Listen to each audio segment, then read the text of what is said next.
제목을 따라서 하겠습니다. 하나님이 주신 새 마음. 인간이 존귀한 것은 하나님의 형상대로 창조되었기 때문에 인간이 존귀합니다. 하나님께서 인간을 창조하실 때 하나님의 형상대로 창조하셨고 하나님의 형상에는 하나님의 마음이 담겨 있습니다.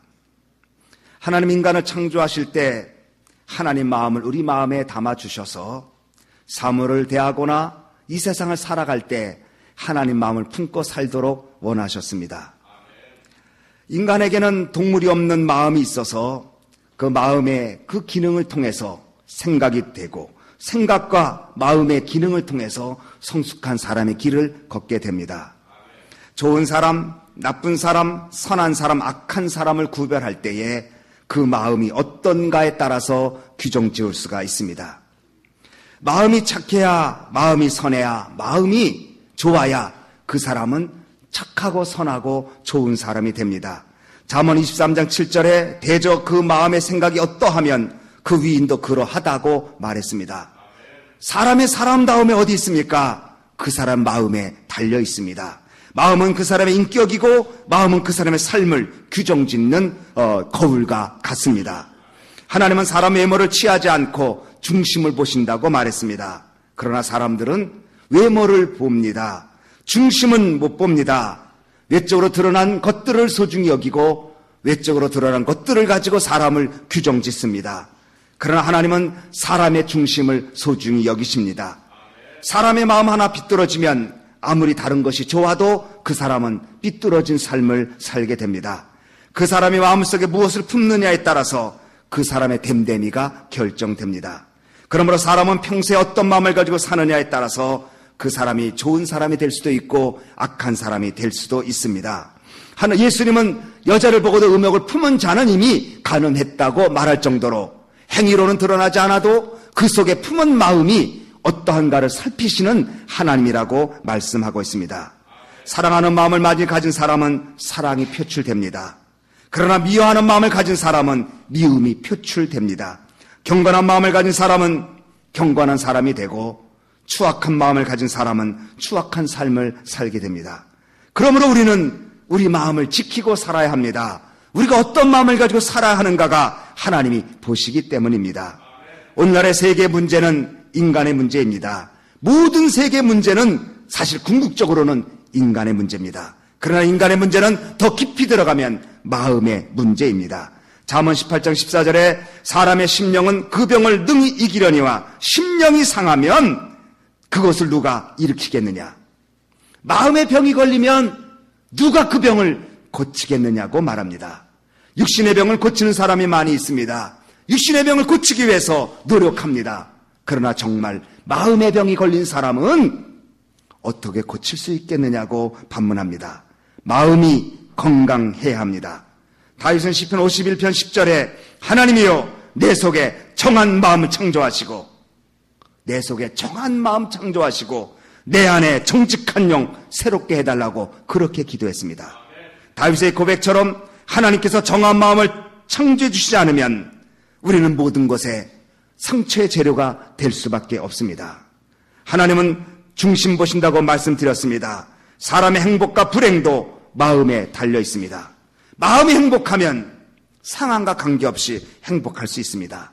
그러나 아무리 많은 것을 가지고 있어도 다른 사람이 부러워하는 것이 있어도 마음이 불안하면 좋은 상황에서도 안절부절합니다. 그러므로 상황이 문제가 아닙니다. 환경과 조건이 중요한 것이 아닙니다. 내 마음이 어떠한가가 더 중요한 것입니다. 그러므로 사람은 자기 마음을 잘 지켜야 합니다. 그래서 행복과 불행과 승리와 실패가 마음에 규정되기 때문입니다. 로마서 12장 2절에 너희는 이 세대를 본받지 말고 오직 마음을 새롭게 함으로 변화를 받아 하나님의 산 제사로 드리라고 말씀하고 있습니다. 마음이 바뀌어야 새로운 존재가 됩니다. 지위가 바뀌고 환경이 바뀌어지고 새로운 존재가 되는 것이 아니라 바로 내 마음 새로워져야 그 사람이 새로운 사람입니다. 오늘 본문 6절 말씀 보면 변하여 새 사람 되라고 말합니다. 우리 6절 말씀 다 같이 읽습니다. 본문 사무엘상 10장 6절 시작. 내게는 여호와의 신이 크게 임하리니 너도 그들과 함께 예언을 하고 변하여 새 사람이 되리라. 9절 말씀을 다 같이 읽습니다. 시작. 그가 사무엘에게서 떠나려고 몸을 돌이킬 때에 하나님이 새 마음을 주셨고 그날 그 징조도 다 응하니라. 변하여 새 사람이 되라. 마음이 새로워야 새 사람이 됩니다. 우리 마음이 새 마음이 되어야 변하여 새로운 사람이 되는 것입니다. 그런데 하나님은 우리들에게 새 마음 주시기를 원하십니다. 에스겔 36장 26절에 또 새 영을 너희 속에 두고 새 마음을 너희 속에 주되, 하나님께서 새 영, 성령을 주실 뿐만 아니라 새로운 마음을 우리에게 주신다고 에스겔 36장 26절에 말씀하고 있습니다. 그러므로 하나님이 주시는 마음은 새로운 마음입니다. 변화된 마음입니다. 정한 마음입니다.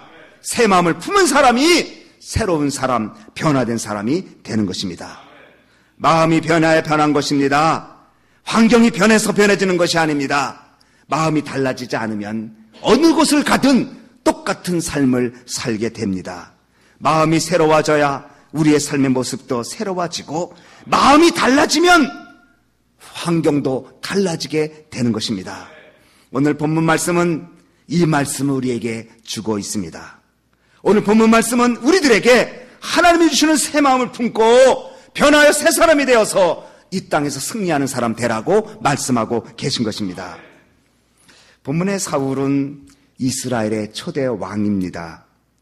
사울은 잃어버린 암나귀를 찾기 위해서 에브람 산지와 살리사 땅끝으로 둘이 다니다가 암나귀는 찾지 못하고 사무엘 선지자를 만나게 되었는데, 뜻밖의 사무엘 선지자로부터 기름 부음을 받고 이스라엘의 왕의 약속을 받고 집으로 내려가는 과정 이야기가 오늘 본문의 내용입니다. 이 사울은 아버지가 잃어버린 암나귀를 찾기 위해서 살리사 지역으로 이곳저곳을 3일간 다녔습니다. 살리사란 말은 에브라임 산지 북쪽에 있는 곳이고, 살리사란 말은 세계란 뜻도 있기 때문에 아마도 비가 오면 그 평소에는 바싹 말라있는 개천 같은 곳이 비가 오면 물이 철철 넘치는 그 개천이 세계가 있는 곳이라 살리사 지역이라고 불렀다고 합니다. 그런데 그 지역을 3일간 샅샅이 다녔지만 아버지가 나를 향한 하나님의 거룩한 뜻이 있는데, 나를 산재물로 살라고 하셨는데 나의 신앙적 모습은 어떠한가를 여러분은 물어보셔야 합니다. 여러분은 신앙적 정체성을 가지고 있습니까? 나는 하나님 앞에 드려지는 제물이라고 하는 정체성이 있습니까? 이 하나님 앞에 거룩하게 드려진 존재, 제물된 존재라고 느껴질 때 새 마음이 들어가는 줄 믿으시기 바랍니다. 사울은 이제 세 번째 징조를 또 만납니다. 다 같이 5절 6절을 읽습니다. 시작. 그 후에 내가 하나님의 산에 이르리니 그곳에는 블레 사람의 영문이 있느니라. 내가 그리로 가서 그 성읍으로 들어갈 때 선지자의 무리가 산당에서부터 비파와 소고와 저와 수금을 앞세우고 예언하며 내려오는 것을 만날 것이요, 내게는 여호와의 신이 크게 임하리니 너는 그들과 함께 예언을 하고 변하여 새 사람이 되리라. 세 번째 징조는 선지자 무리를 만납니다. 선지자들이 찬양하며 하나님 앞에 영광을 돌리며 막 말씀을 예언하는데, 그 선지자 무리를 따라가다가 자기도 모르게 하나님의 신이 임하게 되고 그들과 함께 예언을 하면서 변하여 새 사람이 되는 역사가 일어나게 되었습니다. 여러분, 여기 중요한 게 있습니다. 사울이 1절에서 기름 부음 받았습니다. 사무엘을 통해서 기름 부음을 받았지만 즉시 무엇인가 이루어지지 않았습니다. 6절에서 오늘 6절에 성령의 기름 부으심을 받을 때까지 징조를 지나가야만 했습니다. 사무엘은 사울에게 왕의 기름 부음을 부었는지 모르지만 사울에게는 하나님의 기름 부음이 임하는, 성령의 신이 임하는, 성령의 충만함이 있는 그 역사가 있어야 된다는 것을 본문은 말씀하고 있습니다. 사무엘은 기름 부음 가지고는 안 됩니다. 사무엘이 부은 기름 부음만 가지고는 안 됩니다. 성령의 기름 부으심을 가지고 살아야 새 마음을 지니고 새 사람이 된다는 것입니다. 사람들은 사무엘의 기름 부음만 받으면 다 되는 줄 압니다. 진분이 높아지고 약속이 성취되고 여러 가지 환경이 좋아지는 응답만 생각합니다. 그러나 더 중요한 기름 부음은 6절의 성령의 기름 부음이 임하여 변화의 새 사람이 되어야 그 축복을 유지할 수 있는 것입니다. 새 사람이 무엇입니까? 왕이 되어서 신분이 높아지는 것 새 사람입니까? 그때부터 입는 옷이 달라진다고, 사는 집이 달라진다고 새 사람을 의미하는 것입니까? 아닙니다. 새 마음을 가져야 새 사람이 되는 것입니다. 바로 이것이 사울에게 주는, 우리들에게 주는 귀중한 교훈입니다. 우리는 사무엘의 기름 부음은 좋아할지 몰라도 성령의 기름 부으심을 받는 새 사람이 되는 것을 무시한 적이 얼마나 많습니까? 우리는 사무엘이 부어주는 왕의 기름 부음에는 관심이 있지만 하나님이 부어주는 성령의 기름 부으심으로 새 사람이 되는, 새 마음이 되는 것은 관심이 얼마나 여러분에게 있었습니까? 또 새 영을 너희 속에 두고 새 마음을 너희에게 주리라. 육신에서 굳은 마음을 제하라. 부드러운 마음을 줄 것이라고 주님이 약속하고 있습니다. 새 마음이 되고 사무엘이 부어준 왕의 기름 부음을 넘어선 왕 대신 우리 주님께서 부어주신 성령의 기름 부음을 통해서 새 사람이 새 마음이 되니까 그날 말씀하시기를 너는 기회를 따라서 행하라. 하나님이 너와 함께 하시니라. 하나님의 신을 부여받고 사명의 길을 걸을 때에 하나님은 함께 하셔서 형통케 한다고 약속하시고 계십니다. 여러분은 움직일 때가 되었다고 생각하십니까? 여건과 환경과 처지와 조건이 다 준비되었다고 생각하십니까? 그것과 그저 부족합니다. 하나님 마음이 있어야 합니다. 하나님이 주시는 새 마음을 가져야 그때부터 그 사람이 진정한 하나님의 기름 부음 받은 사람으로 이 땅에 승리하는 사람이 된다는 것을 약속하고 있습니다. 하나님의 마음이 무엇입니까? 디모데후서 1장에 사랑과 능력과 근신입니다. 우리 사랑하는 소망교회 식구들, 외적으로 부어지는 기름 부음도 중요하지만 더 중요한 것은 새 사람이 되어서 내 심령에 사랑이 넘쳐나고 그리고 거룩한 능력이 넘쳐나고 자기를 절제할 수 있는 절제 힘을 가지고 살아갈 때 하나님은 그 사람을 함께 하셔서 기회를 따라 행하라. 형통케 하리라. 축복이 임하는 줄 믿으시기 바랍니다.